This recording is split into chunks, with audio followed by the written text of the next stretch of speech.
How's it going, everybody?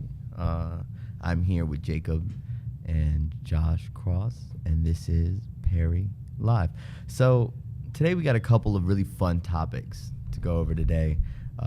Facebook is really, it's definitely stomping on us today. It's giving us the boot. We thought that we were about to start this a long time beforehand, but it looks like, we're going to be a little behind schedule, but that's fine. We're here now, and that's what's important. So we're going to go over a couple topics today. We're going to talk about the case EPA versus West Virginia, and we're going to be talking about some issues with the opioid crisis and what's stopping us from really moving on that.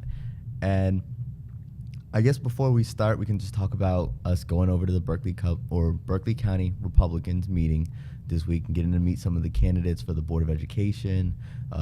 There was even a couple of people that I believe were Democrats, but what's funny about the Board of Education is that they're non-party affiliated right now, and that's just something that I think is incorrect. I think that people should know the party affiliation of their Board of Education candidates. I think that that's a little important to be able to match your value system with the people that govern the education of your children in your community.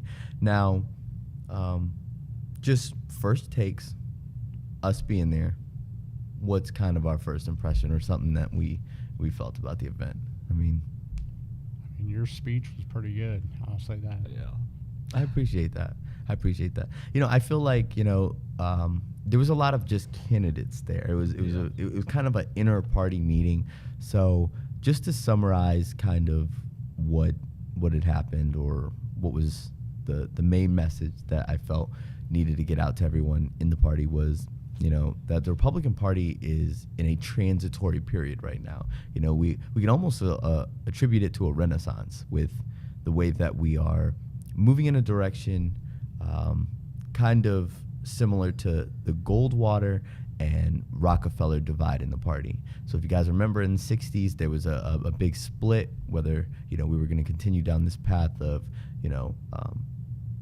uplifting conservative values, or being more of this elitist liberal type of Republican. And around this time, it was contentious, and people didn't know which side of the party that they relied on. And I wanted everyone that was running for an office in the Eastern Panhandle to look deep within, look at themselves in the mirror and figure out who they want to be. And that was really the main message. And when I was telling them, to be able to talk to you people, the people, I wanted them to let rural America know that, we're not asking for a whole lot. We're just asking for people to get back to the basics, fix our roads, make our communities safe, provide a stable economy and a future for our children. And it's not a crazy concept. It shouldn't go any further than that. That is pretty much what, we should build our foundation on, and we can talk about all of the contentious issues that we're seeing at the federal level and stuff, but that's not what's affecting the individuals that live in the Eastern Panhandle, and that's not what's important to the voters right now. The voters just want some good old hearty common sense, right? They just want to feel as if they're making things are making sense.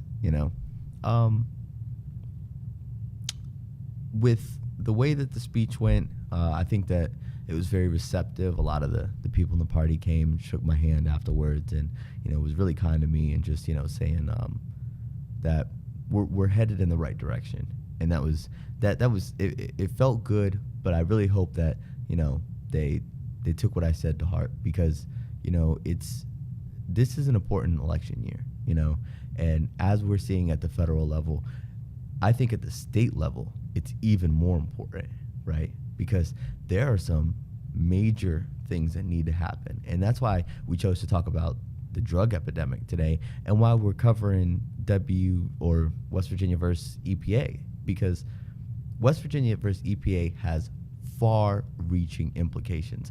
And it's fitting that it's talking purely about West Virginia, because or why we're in the Supreme Court's name is because there was a significant amount of our economy and our population that have been directly affected and targeted by these EPA regulations. Yeah. And we'll get to go over some of that. And I guess to start, we can just say, what is EPA versus West Virginia, and what is this case about? Basically, to summarize it, and I'll probably have Jacob recover what the legal jargon is. I'll try to make it as succinct as possible. Basically, the EPA has no regulative authority. They are an administrative court that is not delegated by any provision of the Constitution, and they are allowed to make rulings that are not backed by anything. There is no check to their power, and it sounds increasingly familiar with other conversations that we've had, and it's simply because the legislature created this court, and there's nothing that binds it. So the EPA could come out today and say that we want to remove this amount of carbon emissions from anything. They could say an arbitrary number, and every business has to follow this. Now, we know that the Obama administration came down and started to push a lot of his climate agenda through the EPA without him having to pass any type of legislation on it. He just delegated it to them, and basically it displaced about 100,000 workers in the state of West Virginia. And I have a source for that. I was reading an article before we started today because it just, I think it has farther reaching implications than we believe, because we know that when a coal industry or when a major corporate interest that a town is kind of built around, it trickles down and it destroys each of those businesses, right? If you have a family-owned business that maybe serves a breakfast, right, or any type of fast food restaurant that you've bought into a franchise, the workers of that business often will or that corporation will come and patronize your local businesses. When you displace a great source of the economy, those people no longer are employed there. You have an empty shell of a factory or something that's there, and all of those small businesses are not sustained because there's not enough money in the pool for people to be able to bring it up. And that's what's happened to West Virginia over the last 20 years. The EPA has destroyed West Virginia single-handedly for the last 20 years. It's been a nonstop assault on climate. And it's ridiculous. But let's get into the actual wording of the case. So pretty much the case is dealing with, first to start off, let me just go over what the DC Circuit pretty much ruled. They pretty much ruled that the EPA has pretty much unlimited authority when it comes to imposing these regulations on the states like West Virginia. And what West Virginia is arguing in the case is, if you look at the statutory language in what Congress has passed, Congress says, Congress hasn't delegated this authority to the EPA to be able to do any of this stuff and right. what they're doing, and by imposing these types of regulations. And that goes back to and pretty much what West Virginia's arguing is, they're bringing up the major questions doctrine, which is that courts should not defer to these regulatory agencies when these regulations that they're imposing has a significant impact on the economy or any political significance that goes along with it. And they're also arguing that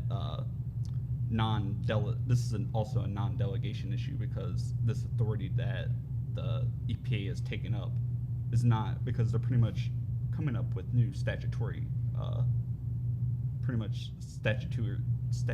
policies when they're imposing these types of regulations, because pretty much coming up with whole new schemes that are not even set in the statute that Congress passed. And who is coming down with the authority on this, too? Like we have no idea. We're left blind to who is creating the order. Is this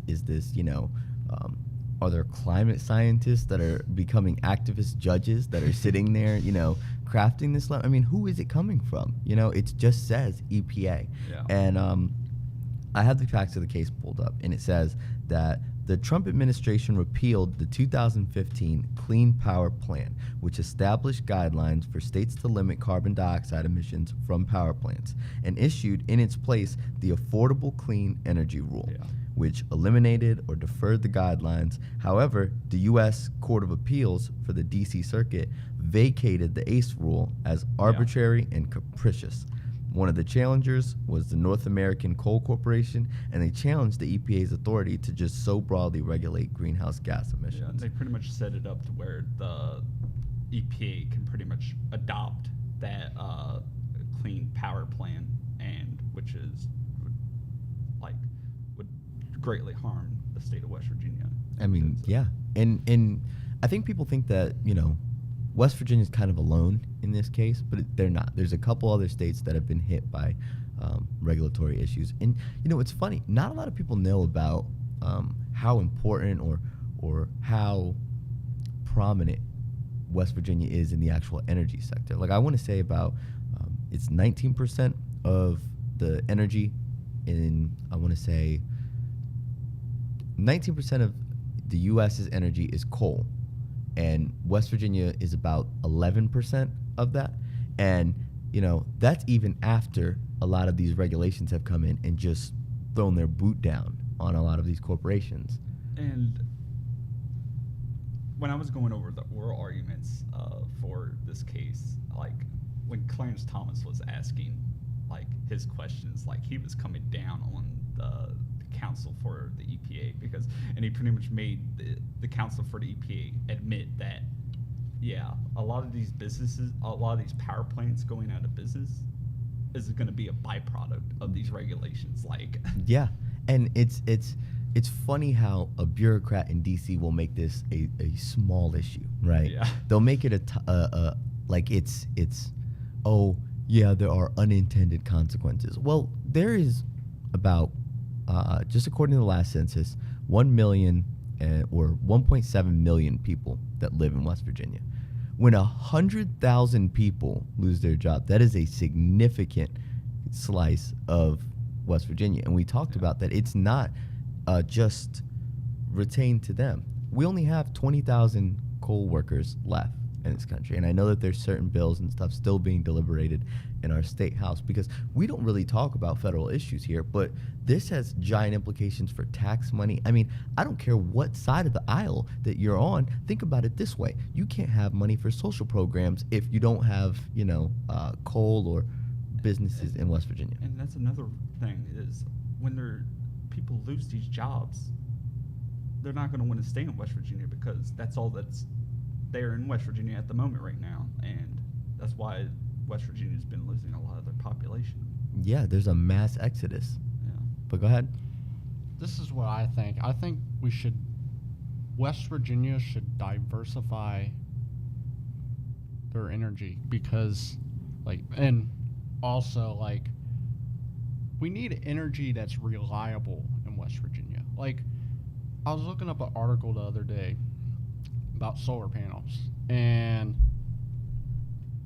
it said I was looking it up on does snow melt on solar panels because it snows a lot in West Virginia, and I mean they do, but when you get heavy snowfall on solar panels, it's not going to produce a lot of electricity. Actually, in fact, when a solar panel is covered with snow, it cannot produce electricity.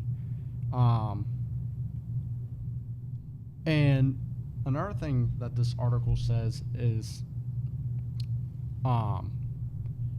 you can't clear the solar panels because it might damage the solar panels. So, I mean,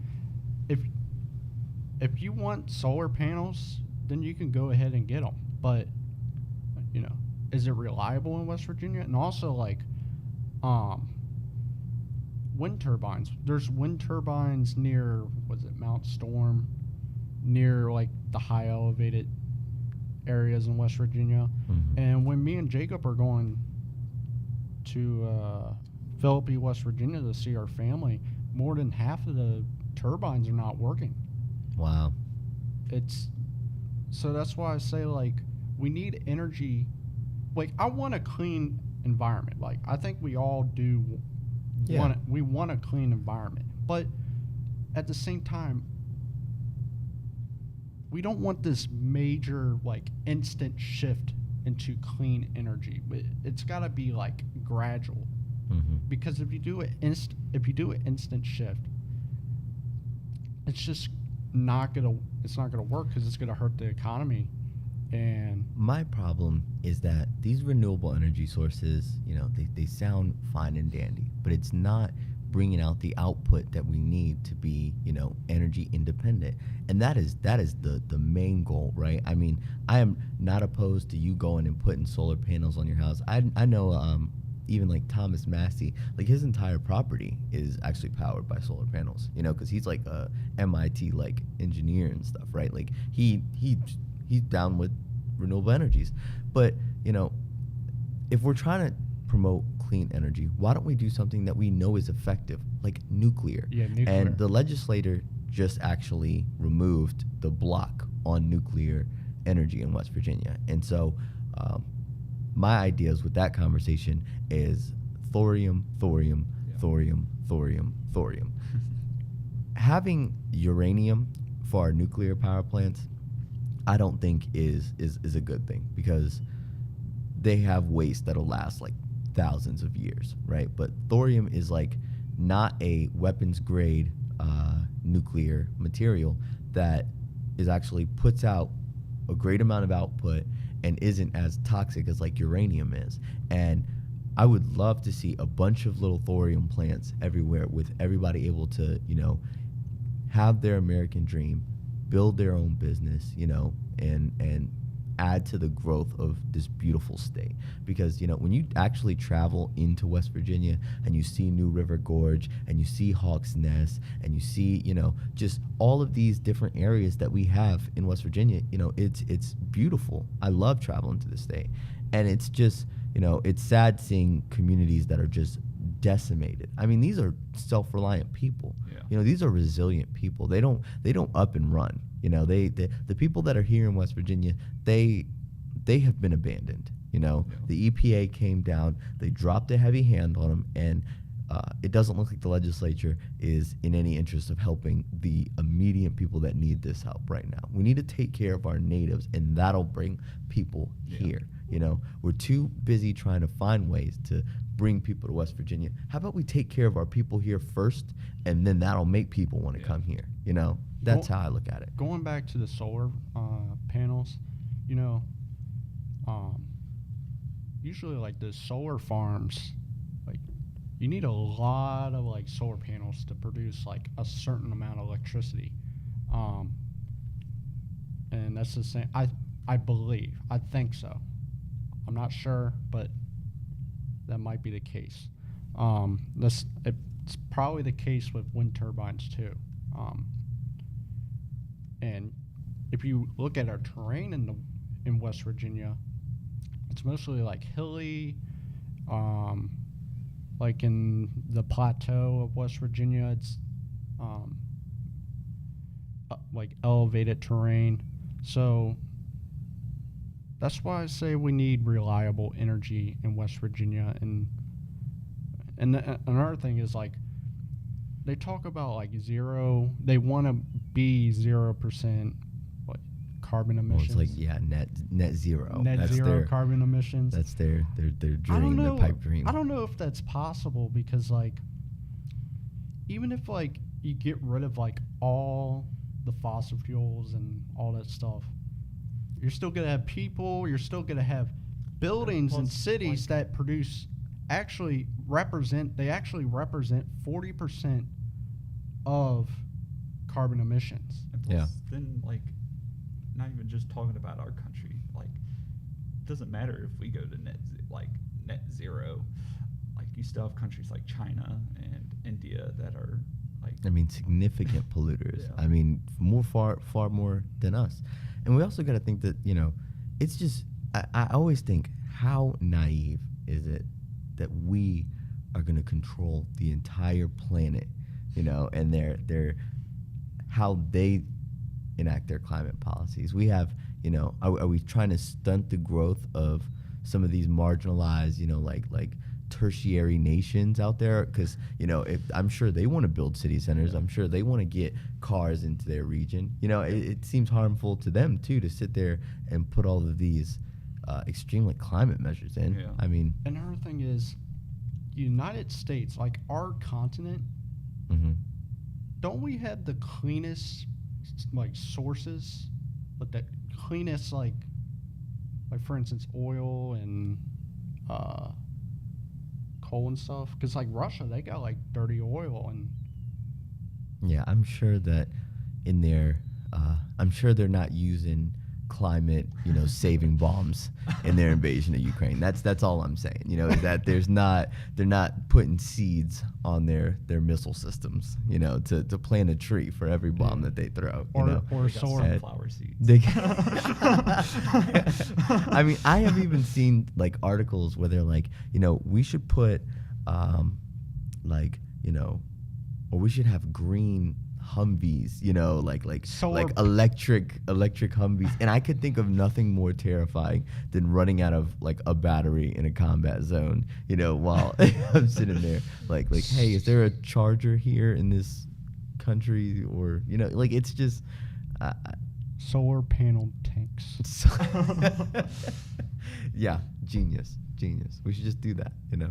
But no, so I mean, all fun and games, but you know, this case has like extreme implications, not just for climate, but for all of these like administrative laws, right? Like all of the different courts, you know, they could just arbitrarily come out with whatever definition, whatever policies that they want, and you could essentially legislate a country through your court systems if there is no check. And I think that the Supreme Court knows what's at stake, and I think that that's why they, you know, as you have mentioned, been really grilling a lot of these administrative lawyers, because for the EPA to be able to come down and say we want net zero right now, and then they drop, you know, some kind of order on it.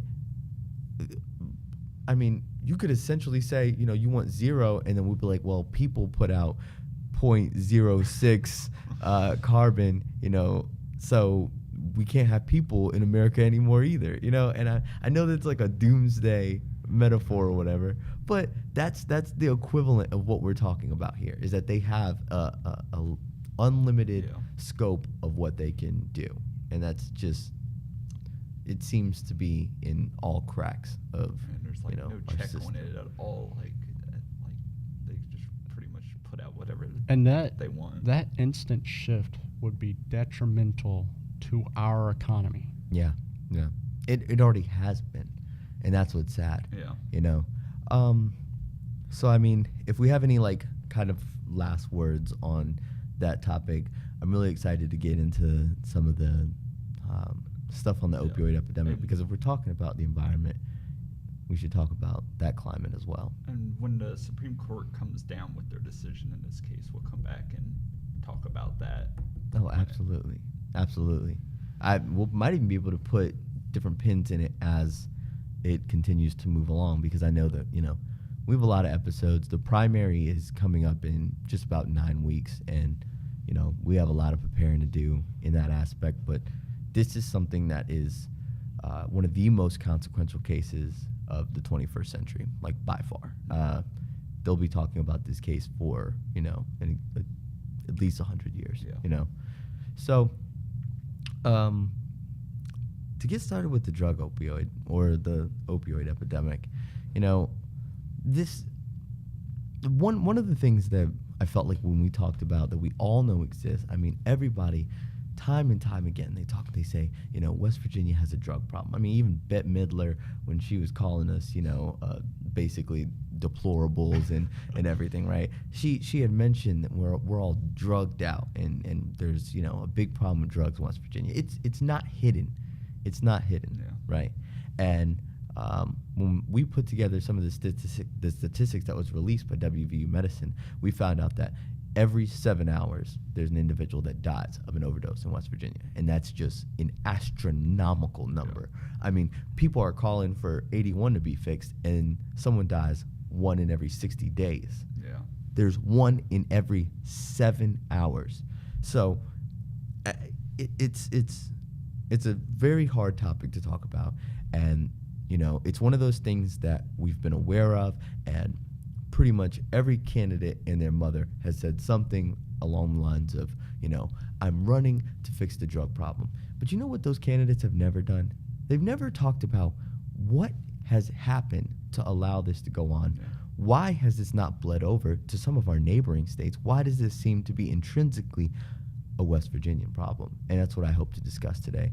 So to kind of open up, I want to talk about some of my positions on how we've been dealing with it.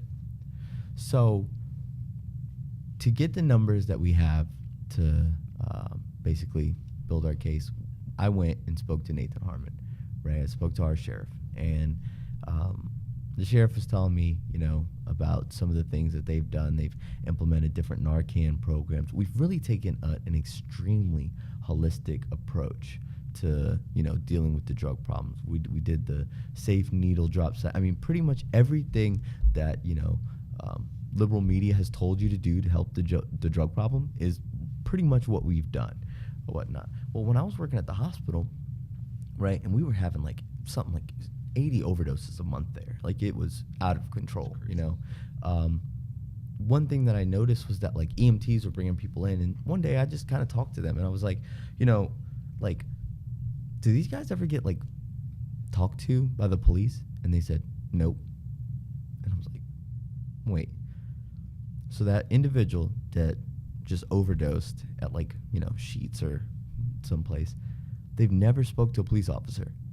And they would be like, no. Police are not allowed to respond to a drug overdose call in West Virginia. That sucks. It's crazy. That's one person away from whoever sold them a narcotic. And I think that people think that drug overdoses they think that they're accidental, right? They're under this guise that they're not intentional.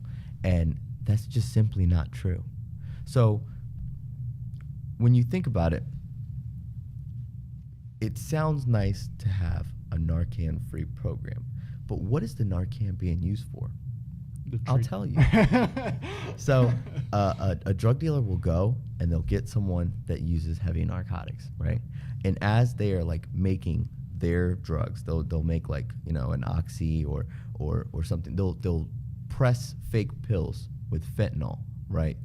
Trying to imitate the actual pharmaceutical, like oxys and other types of pain meds and stuff like that, because people don't want to buy, or people will get hurt and then try to get a prescription. And the drug companies have been pretty tampered off or whatnot with just how much they've harmed our state. And I think there's actually a lawsuit about that right now. But to get back on topic, an individual will go to buy these medications and they're fake. And so the drug dealers will use the Narcan to make sure that they have the right amount of fentanyl in their product without like hurting that individual. So they'll give it to somebody that's known to use drugs, and if they OD, they're able to bring them back and be like, back to the drawing board, And that's just it's sick, Not only that, but when you talk to people that actually use heavy narcotics, right? They'll tell you that they'll go to the individual that sold to someone and they overdosed. They'll figure out who they got that from, because that's probably, the strongest product. They're going to get the best bang for their buck. It's a completely unregulated market. And I mean, these are good people. I don't want to see anything happen to the individuals that have been, attacked by these murderous drug dealers, because that's what they are. When you're sitting there and you're creating a product that is designed to kill people, that's exactly what you are. Yeah. But I want police officers to be able to talk to that individual when they overdose, be able to make sure that our EMTs are safe, for one. Yeah. Because when you hit somebody with some Narcan, they could pop up sometimes and they act like you stole something from them. Because you did. They paid money for those drugs, And it's like, to keep our EMTs safe, we need police there. And not only that, but we need police there to talk to that individual that's one person away from the drug dealer. Yeah. I want people in the Eastern Panhandle and the rest of West Virginia to be terrified to sell drugs in West Virginia. Oh, yeah. I want them to be shaking in their boots. I want to make drug dealers afraid again, right? And that's kind of the message that we need to send to these guys, right? So usually drug dealers, they're armed and dangerous. Oh, absolutely. Yeah. But even the product that they're selling, they know exactly what they're doing. Yeah. It's all intentional, and it's sad that we've allowed this to go on so long. But when we have people in our house health and committee. Well, that committee, they don't allow this because that bill actually goes to them, right? And this is also the same committee that, eliminated the CON, by the way. So we know what type of people these guys are.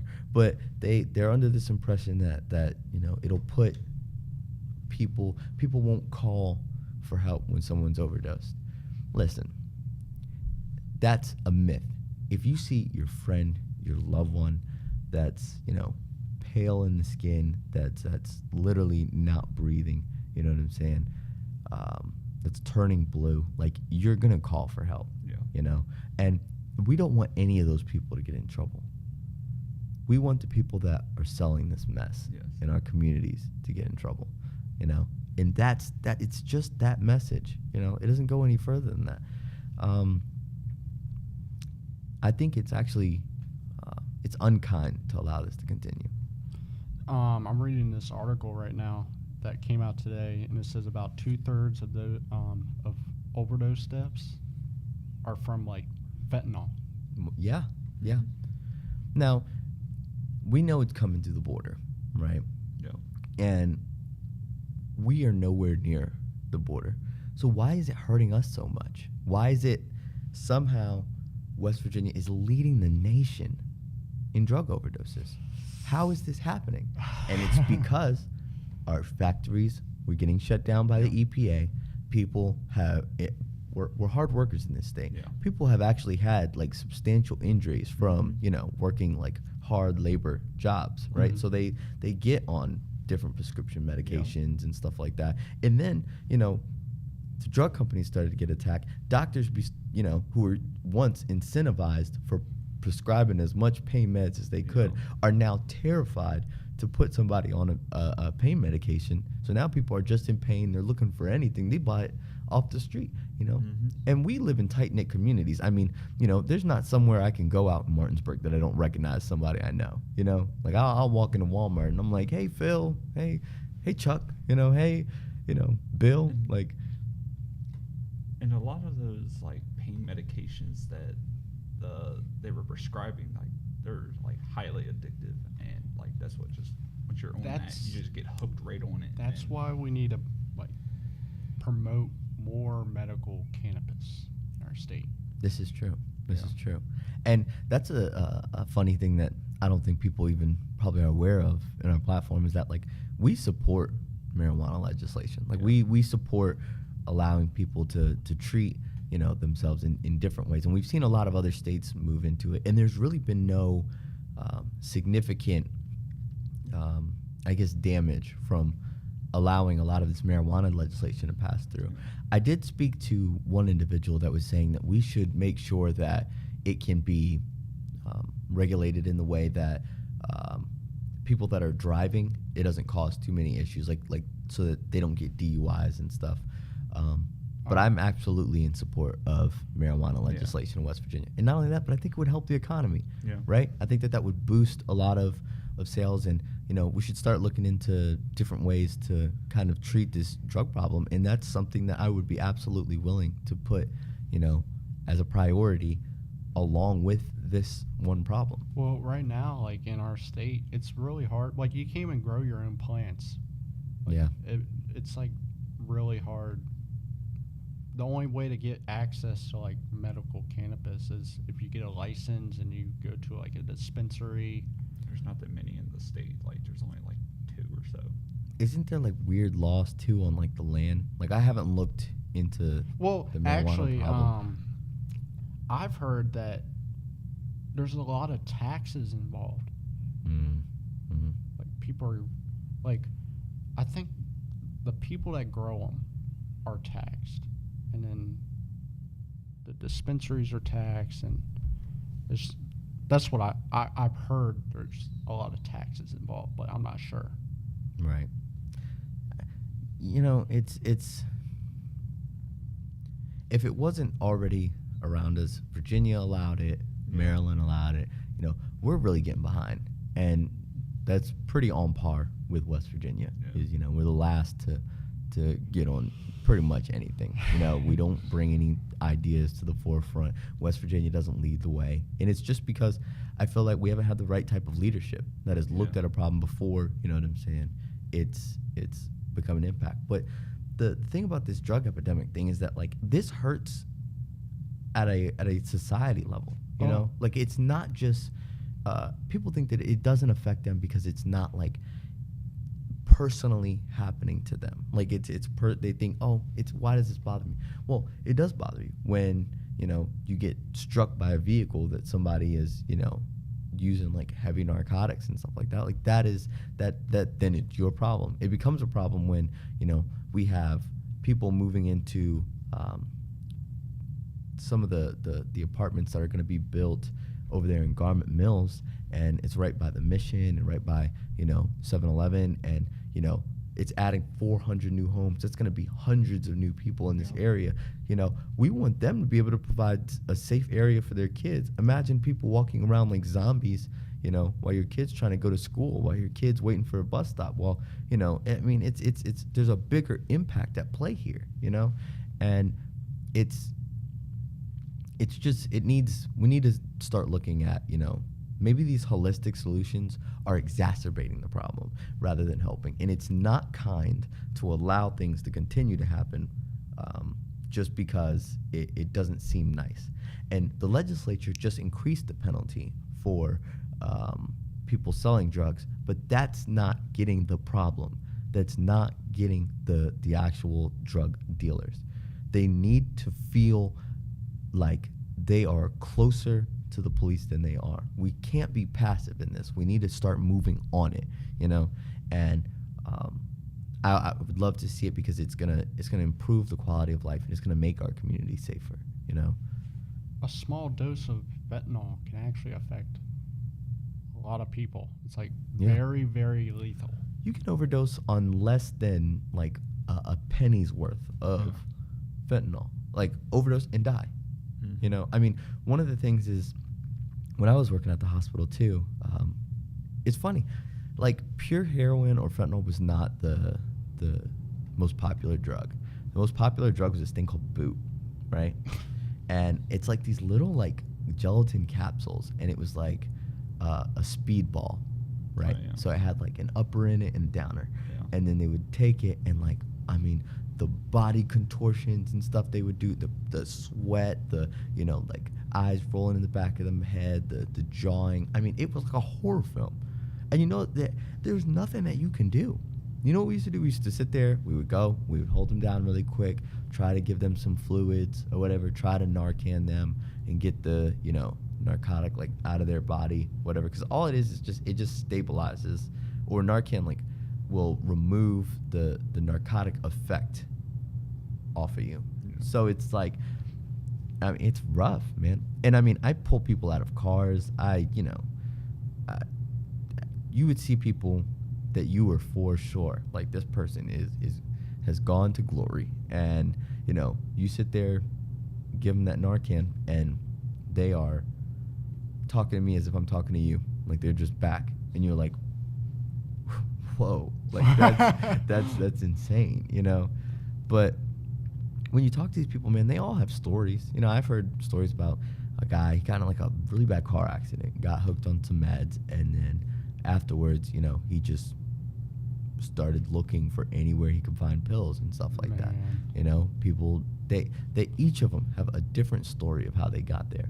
And, you know, it's sad because even the people, like, it creates a type of person outside of it too, because I remember there was this one guy I met, and his story was probably the saddest. He's like a mason, right? Like, he works with his hands. He just, you know, builds like different types of patios and does like housework or whatever. And he got hooked on drugs or whatever because he would just do like cocaine with his friends and stuff, and just got like addicted to it. Like, he just, you know, he just got attached to it. And I remember he would, like, you know, tell me like he lost everything, like lost his house, you know, and then he got his girlfriend pregnant, and now he walks around Martinsburg and essentially like looks for work every day to get him at least like $70 so that he can just like get like a hotel or motel to stay at, you know, just for a night.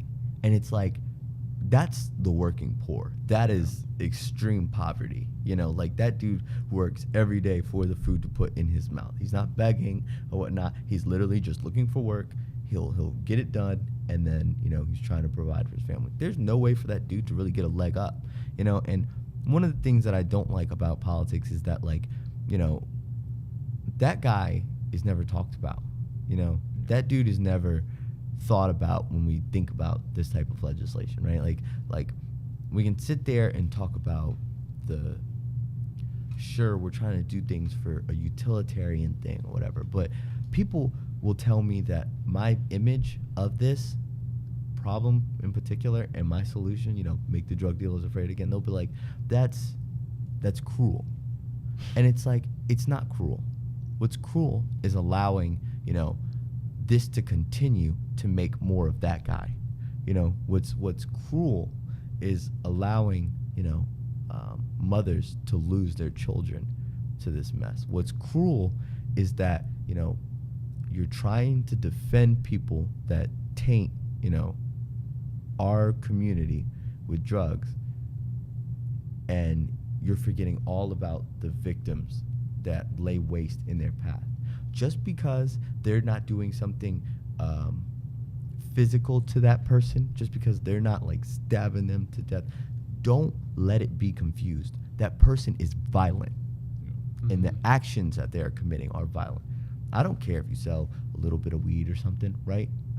That's not what we're talking about. We're talking about fentanyl. Yeah.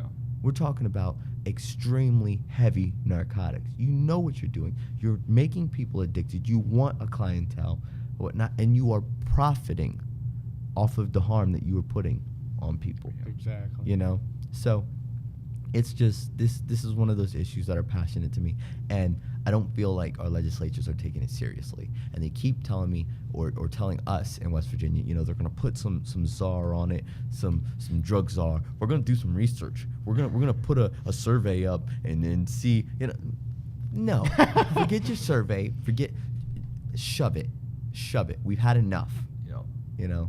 And I don't think that anybody's ever really sat there and like looked these people in their eyes and told them like this will not stand. It's not a matter of whether or not like you don't believe it's going to help. You better do something, because West Virginians have had enough.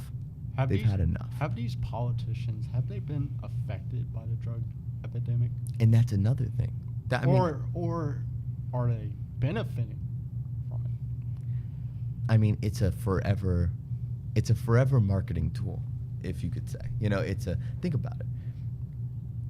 If you do nothing but say you're going to do something or whatever, and you're never held accountable for it, you're allowing it to continue to be a problem, to where you can say, oh, well, these are all the things that I did for it. It's still a problem, but as you've seen, I've been fighting for you the entire time. I've been trying to tackle this problem. It's like if I don't even know how to use a good analogy. It's just it's simply, well, first, just like how we asked the question, what is a judge? What is a lawmaker in West Virginia? Right? Someone that is corrupt. I mean, yeah, but a lawmaker in West Virginia is somebody that is a part-time legislator, right? They don't work full-time, so they have an outside job. What's their outside job? They're a lawyer. They're a businessman. They're somebody that is living in some type of place of privilege. Right? I mean, it sounds like I'm a broken record here, but these are the people that are guiding our future, and these are the people that have never lived paycheck to paycheck. They've never I imagine they're not even working with the individuals that are affected by these drug problems, like personally. I mean, when I worked at the hospital and I was a security officer, I worked with this mom, and she had actually just lost her son to this drug problem. I mean, and she's just devastated, right? Like, there is words for, all types of things, right? Like, relating to horrible tragedies, like, patricide, genocide, all this stuff, right? But, there's not a word for a child or a mother losing their child. There's no word for that. And I don't think that there ever can be, because you can't amount to that type of pain. But, it's sad when she would see people get rolled into the back of the hospital, because, you knew that she was looking at it like that next one was my son, or that, and stuff like that. I mean, and there was a couple of people I actually met like that had that problem. The people that work on the ground floor and really see this stuff happening in their civilization, they're not in the legislature. We've said that those people need to run. That's why we're running, is because I feel like, working at the hospital, I was able to see what roads were bad, what were the issues in the immediate community, and you really get to see the effects of what's happening. And it's hard. It's hard out here, and people are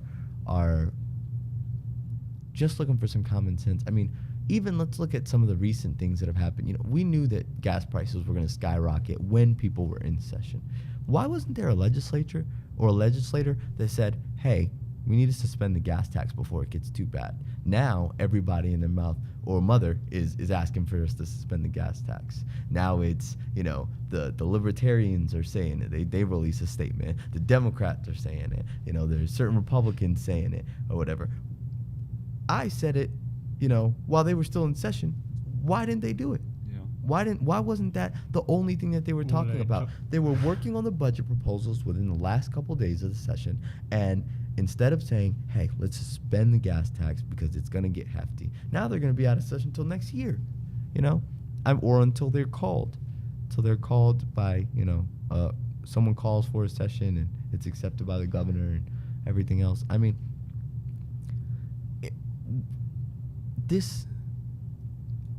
a lot of the issues that we're seeing, it really just stems from, people not being familiar with the problem. And it's hard to hope that, our legislators will just be knowledgeable in everything. But that's why we need a good pool of everybody. That's why we need, people that see it firsthand at their jobs. That's why we need truckers. We need steel workers. We need, let's get these elites out of our party and fill the party with people that actually put their hands on American society, that build our country, Working people. Exactly. Because that's the future of the Republican Party, and that's not only the future of the Republican Party, but I hope that that's the future for America. I mean, that's really as much as I got in lieu with the drug epidemic in particular. But I mean, is there anything else that we really want to talk about before we close out today? I know we got, a couple more minutes that we could just kick it or speak or whatever. Everything. But I mean, to round it out, we basically talked about what were some of the implications with West Virginia versus EPA, and how the legislative courts are basically untied to any type of authority. They are the sole judge, jury, and executioner for climate policy and the agenda. We're asking for the legislature to allow police to respond to these drugs incidents because they're not aberrant. Those are things that are intentional. We need to make drug dealers afraid again. Yeah. And basically, rural America, it's time to wake up and really take control of your government because it's running away from us right now. Pretty much, we need reliable energy in West Virginia. Mm-hmm. Thorium. Yeah. Thorium. Yeah, nuclear. Yeah. So reliable energy. I mean, if people want renewable, I'm not against renewable energy. It's just, my question is it reliable? That's my question. I don't know a lot about it, but And maybe we can dedicate an episode too, because I mean, just like us, we are not extremely. We're not experts. Exactly. we are not amongst the technocratic elite. So forgive us. We have to, research a lot of this stuff before we even come and bring it to you. But so like I said, renewable energy, and really need to decrease these overdose deaths. Yeah, 1 in every 7 hours. Yeah. Well, we shouldn't even have overdose deaths in the first place. Mm-hmm. It's hard to get there, but it's going to take a lot of work. And I don't know how they pick their committee seats in the legislature. I really hope that, even if it's not me, Lord, can somebody just tell them, do something different? Yeah. I mean, I was really proud of the 50-50 shared parenting group and how they mobilized a coalition to really like call their legislatures in and do direct action, right? Yeah. Like that was phenomenal. And I always think like, even if we don't win, that's something that we have to do. When we find these issues and stuff, we need to like really get them on board. And citizens can actually write bills. I didn't know if you guys knew this or They not. can? But yeah, I was looking up. I was looking up on the website and stuff, and we can actually propose stuff. I'm gonna write a bill. Yeah, I mean, yeah, it's. Didn't they also pass? But you have to get somebody to sponsor it, from what I understand. Oh, that's gonna be hard. There's a couple patriots in there, and I hope that. I don't know how significant our impact is yet. I don't know how far we have reached in public opinion, and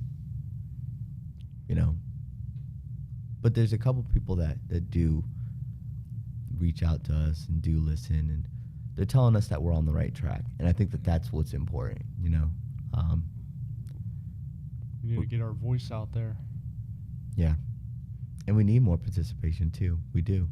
Because Perry, this Perry Live and Perry for West Virginia Delegate, it's literally nothing without the people. It's a It's movement. nothing. I mean, there's not a drop of corporate money. You're not going to see, a single endorsement from any of these super PACs because I refuse to listen to them. I don't want to hear. The lobbyists have had your or candidates' ears for too long. Yeah. It's time for somebody to actually answer to the people that they serve. And it's completely contingent on, people's participation and being able to, add value to the conversation. But what were you going to say? I think what would be awesome is bringing people on here through maybe Zoom or something and hearing their concerns and what their opinions are. I would love that. I would love to have somebody actually come in and we could just ask them questions, and not even ask them questions as of grilling them, just asking them like, what do they want to talk about? What's important to them? What do they do? And, allowing them to be heard too. So yeah, I agree with that. Any closing statements from you guys? I already gave mine. You want to send us off tonight? Yeah, Jacob. I mean, Jacob. yeah, like we need, like you said, more working people in the legislature and like people who actually understand the average person's problems and concerns, and that's the problem with a lot of the people in the legislature right now is there's a disconnect between They're privileged. and the average person, and they don't really know until it affects them. That's when they start doing things. Absolutely. I love that word too. There is a disconnect. That's powerful. Yeah. They're in another universe, pretty much. Yeah. So, my name's Alonzo Perry. I'm running for House of Delegates in District 97. I'm here with Jacob and Josh Cross, and we are Perry Live.